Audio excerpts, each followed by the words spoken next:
1절 말씀을 보시면 이렇게 시작을 합니다. 요나가 매우 싫어하고 성내며 이렇게 시작을 하고 있습니다. 본문의 이 시작은 요나가 하나님 앞에서 다시 자신의 감정을 드러내면서 심각하게 불평하는 장면으로 시작이 됩니다. 요나는 이전에도 하나님의 계획과 방법을 마음에 들어 하지 않았습니다. 이전 이스라엘을 끊임없이 괴롭혔던 아수르의 수도 니느웨로 보내셨다는 것도 그는 마음에 들지 않았고, 그 나라를 구원하시려는 목적을 두고 심판의 메시지를 선포하게 하시는 하나님의 마음도 그는 이해할 수도 없고 마음에 들지 않았습니다. 순종을 거절하여서 다시스로 도망가던 요나의 걸음을 하나님께서는 멈춰 세우셨고, 하나님께서 다시 기회를 주시기 위해서 풍랑과 물고기를 준비하셨습니다. 결국 그 물고기 뱃속에서 그는 회개하고 순종을 결심하고 니느웨를 하루 동안 돌면서 심판을 선포하게 되었습니다. 당시 니느웨는 둘레가 97km, 그 정도 되는 거대한 성읍이었다라고 추정을 하고 있습니다. 며칠을 걸어야 할 만큼 큰 성읍입니다. 그 큰 성읍을 하루 만에 돌아다녔으니까 그 말씀을 대충 선포한 것은 분명한 것 같습니다. 그는 억지로 했다는 말입니다. 그럼에도 불구하고 니느웨 백성과 왕이 철저하게 회개함으로 하나님의 심판을 면하게 됩니다. 니느웨는 심판을 받아 마땅한 도시임에도 불구하고 심판을 그렇게 철회하셨다는 사실이 요나에게는 마음에 들지 않았고, 그것이 더 나아가서는 그가 분노에 이르기까지 되었던 것 같습니다. 분명히 요나는 2장 9절에서 물고기 뱃속에서 나의 서원을 주께 갚겠나이다, 구원은 여호와께 속하였나이다라고 고백을 했습니다. 요나의 이 말은 구원에 대한 주권이 하나님께 있다라는 말입니다. 그래서 구원에 대한 주권이 하나님께 있기 때문에 하나님께서 인도하시는 대로 나는 순종하고 따라가겠습니다라는 말의 의미입니다. 그런데 3장에서 심판의 메시지가 선포되고 니느웨 백성과 왕이 회개하는 그 모습들을 그가 보게 되니까 4장을 시작하면서 그가 매우 성내고 싫어하고 있다는 겁니다. 이 표현을 문자 그대로 번역을 하자면, 그러나 그것은 요나에게 극단적인 불쾌함을 일으켰고 그는 분노로 이글거렸다라는 말이 됩니다. 여기에서 불쾌감과 분노, 이것은 자신의 생명을 끊어 버리기 원할 정도로 극단적인 것이었습니다. 1절에 성내다, 성을 낸다 라는 이 단어는 표면이 몹시 뜨거워지는 현상을 나타내는 단어입니다. 다시 말하면 분노가 극심해져서 마음이 주체할 수 없을 정도로 뜨겁게 타오르는 상태를 강조하고 있는 것입니다. 그 정도로 하나님의 그 결정이 마음에 들지 않았다는 겁니다. 하나님의 무한한 그 자비하심이 하나님께서 그 땅을 불쌍히 여기시고 회복해 하는 것을 그가 단순히 싫어하는 정도가 아니라 그것은 절대로 있을 수 없는 일이 일어났다라고 하는 그러한 불쾌감, 납득할 수 없다는 감정을 그가 드러내고 있는 겁니다. 여러분, 요나의 반응은 어떤 모습입니까? 교만한 모습입니다. 자신은 의롭고 의로운 사람이고 자신은 구원을 받을 만한 사람이라고 생각하는 마음입니다. 자신은 되고 그 사람과 그 땅은 안 된다는 겁니다. 사악한 땅, 이방 나라였던 그 니느웨가 하나님의 긍휼을 입는 것을 원치 않았던 겁니다. 요나의 무지함을 보여줍니다. 우리도 종종 이런 교만함에 빠질 때가 있습니다. 저 사람은 구원받으면 안 된다라는 그러는 생각이 있습니다. 요나와 같이 마음을 품게 될 때가 우리에게도 있습니다. 그런데 우리가 긍휼하심을 입었던 사람이라는 것을 깨닫고 인정한다면 요나와 같은 반응이 있어서는 안 된다는 것입니다. 요나는 하나님의 뜻보다 자신의 생각과 자신의 감정이 앞서는 사람이었습니다. 하나님께서 중요하게 여기시고 하나님께서 관심을 가지시고 하나님께서 집중해서 보고자 하는 것이 무엇인지에 대해서 그가 알려고 하기보다는 고민하기보다는 지금 일어나고 있는 상황에서 자기 나름대로를 받아들이고 해석해서 마음에 들지 않다라는 것을 드러내고 있다라는 것입니다. 요나는 선지자로서도 아주 심각한 문제를 가지고 있다고 할 수 있습니다. 선지자라면 여러분 어떻습니까? 하나님의 말씀을 그대로 받아서 전달하는 사람이고 자신의 감정과 생각과 의견은 철저히 배제되어야만 하는 사람입니다. 대표적인 선지자 예레미야의 경우도 하나님의 말씀을 그대로 받아서 전하기가 힘들었던 선지자였습니다. 자기 민족에게 심판과 멸망을 선포해야 했기 때문에 아무도 그가 전하고자 하는 메시지에 귀 기울여 들어주지도 않았고 수많은 비난과 거절을 경험해야만 했기 때문에 예레미야의 경우도 힘든 선지자였습니다.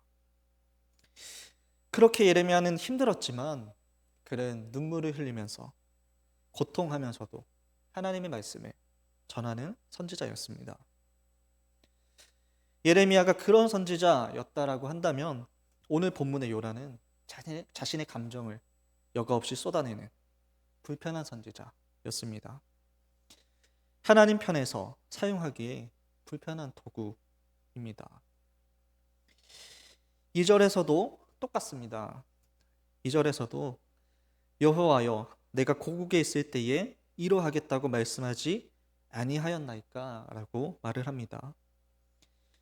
내가 하나님이 어떤 분이신지를 알기 때문에 내가 빨리 다시스로 도망갔던 것이 아닙니까? 라고 하나님께 대묻고 지금 말하고 있는 겁니다. 요나는 잘못된 선민사상을 가지고 있습니다. 하나님이 세상을 이처럼 사랑하사 독생자를 주셨으니 이는 그를 믿는 자마다 멸망하지 않고 영생을 얻게 하려 하심이라 말씀하시는 하나님의 그 구원 계획 가운데 그를 믿는 자마다 누구든지라는 그 말씀과 그 하나님의 마음을 빼내어 버렸습니다. 하나님은 어떤 극악한 죄인이라도 누구든지 회개하고 구원받기를 원하시는 줄 믿습니다. 잘못된 이 선민의식으로 요나는 선지자로서 하나님의 말씀을 전하는 것을 거절하고 있습니다. 2절에서 하나님 내가 말씀드리지 않았습니까? 라는 그 표현은 하나님의 말씀을 거역하는 것입니다. 내가 말하는 것을 하나님은 알아듣지 못하십니까? 저는 이런 일들이 일어날 줄 알았다라고 요나는 그렇게 하나님을 향해 말하고 있는 것입니다. 요나가 그렇게 말하면서 2절 뒷부분에 이어서 주께서는 은혜로우시며 자비로우시며 노하기를 더디하시며 인애가 크시사 뜻을 돌이켜 재앙을 내리지 아니하시는 하나님이라는 표현을 합니다. 이 말은 내가 말씀드리지 않았습니까? 라고 말하면서 하나님의 은혜의 속성과 자비하심의 성품을 비꼬듯이 말하고 있는 뉘앙스인 것입니다. 요나가 하는 이 말은 믿음의 고백을, 하나님을 향한 이 고백을 감격스럽게 하고 있는 것이 아닙니다. 요나는 하나님에 대한 지식을 그의 입술로 고백을 하지만 정말로 하나님에 대한 믿음을 고백하는 것이 아니라 하나님에 대한 지식을 자기 입술로 말하면서 하나님의 사랑과 공의와 인자와 자비가 옳은 것이 아니라 자신이 옳다라고 지금 말하고 있는 것입니다. 마치 베드로가 예수님께서 십자가에 못 박혀 죽으시겠다라는 말씀을 하고 계실 때 주님은 절대로 그런 일을 일어날 수 없습니다라고 말하는 모습과 같습니다. 자신이 가진 지식과 뜻을 앞세우며 교만하게 구는 겁니다. 그런 요나의 교만은 계속됩니다. 더 나아가서 3절에서는 이제 내 생명을 거두어 가소서, 사는 것보다 죽는 것이 내게 나음이다라고 말을 하고 있습니다. 이럴 거면 나를 그냥 죽여달라라는 말입니다. 하나님 앞에서 그렇게 감히 반항하고 있는 것입니다. 이 요나의 이야기를 들을 때 어떤 생각이 드십니까? 요나가 답답하게 느껴질 수도 있을 것입니다. 그런데 우리는 이 요나를 통해서 나 자신, 우리를 돌아볼 수 있어야 합니다. 이 교만이 우리에게도 발견된다는 사실을 우리는 기억해야 합니다. 요나를 통해서 우리가 답답해 하기보다는 우리 자신을 더 돌아보고 내 뜻을 앞세웠던 모습을 돌이켜야 하는 것이 바로 우리의 모습인 것입니다. 이렇게 요나는 하나님 앞에 화를 내고 성을 내고 하나님의 뜻을 거절하면서 소리치고 있습니다. 그런데 하나님은 이 불편한 선지자를 그대로 용납하고 기회를 주시며 묻고 계십니다. 4절 말씀입니다. 여호와께서 이르시되 네가 성내는 것이 옳으냐 하시니라. 만약 우리가 하나님의 입장이었으면 아마 요나는 죽었을 겁니다. 그는 이미 물고기 뱃속에서 죽고 그의 이야기는 끝이 났을 겁니다. 그런데 하나님께서는 악한 니느웨도 사랑하시는 하나님은 요나 역시도 사랑하셨던 겁니다. 그랬기에 요나에게 기회를 주시면서 네가 성내는 것이 옳으냐라고 말씀하는 겁니다. 이 말씀 속에는 요나의 분노가 잘못되었다라는 것을 지적하는 것도 있지만 그럼에도 그를 심판하지 않으시는 용납하시는 하나님의 의도가 들어 계신 것입니다.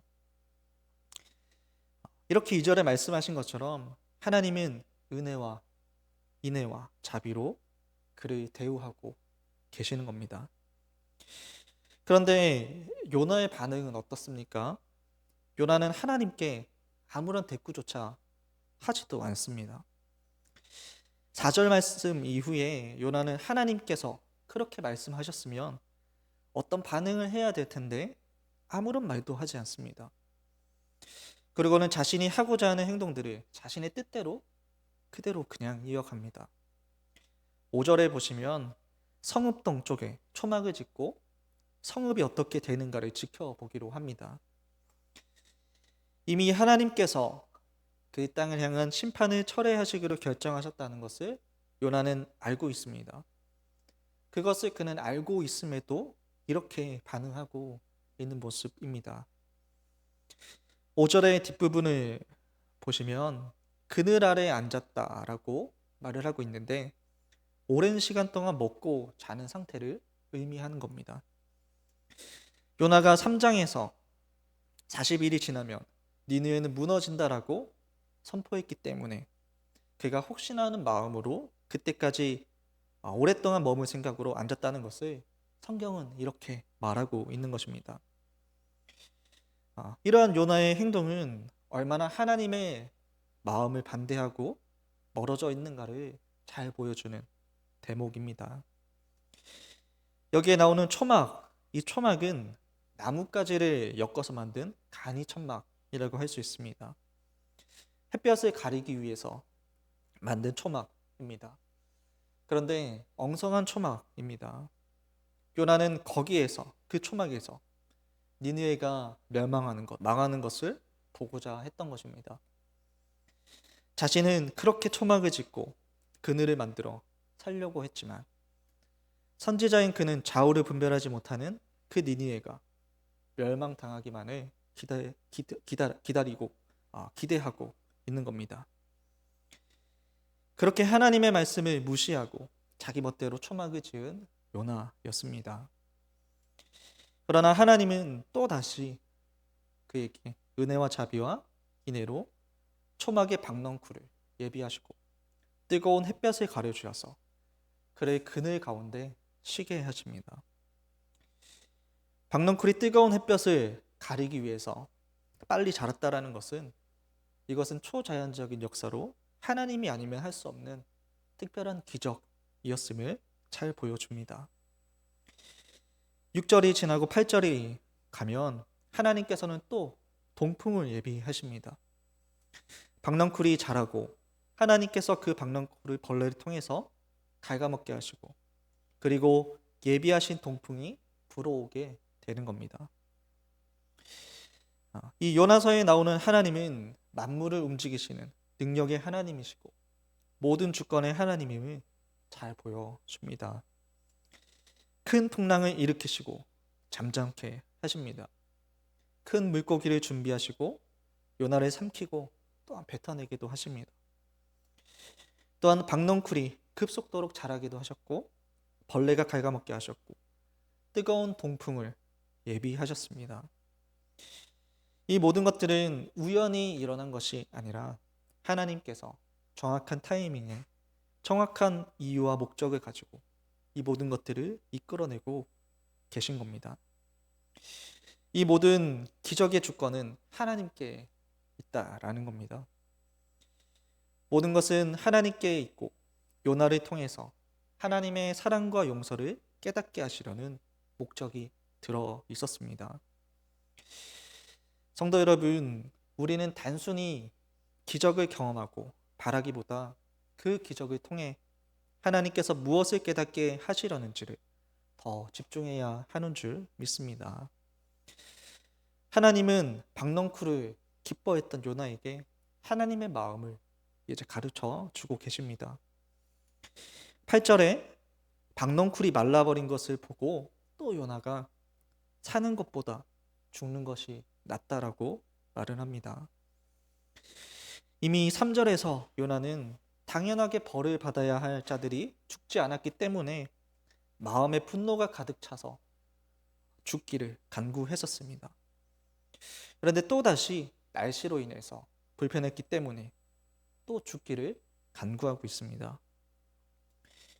이런 요나를 향해서 하나님은 또 은혜와 자비와 인애로 말씀을 하십니다.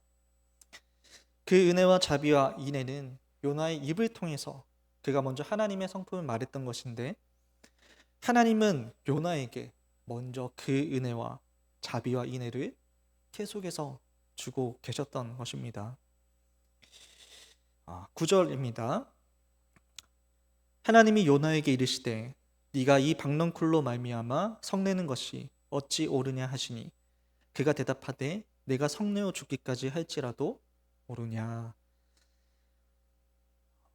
하나님께서 묻지 않으셔도 될 법한데 또 물으십니다.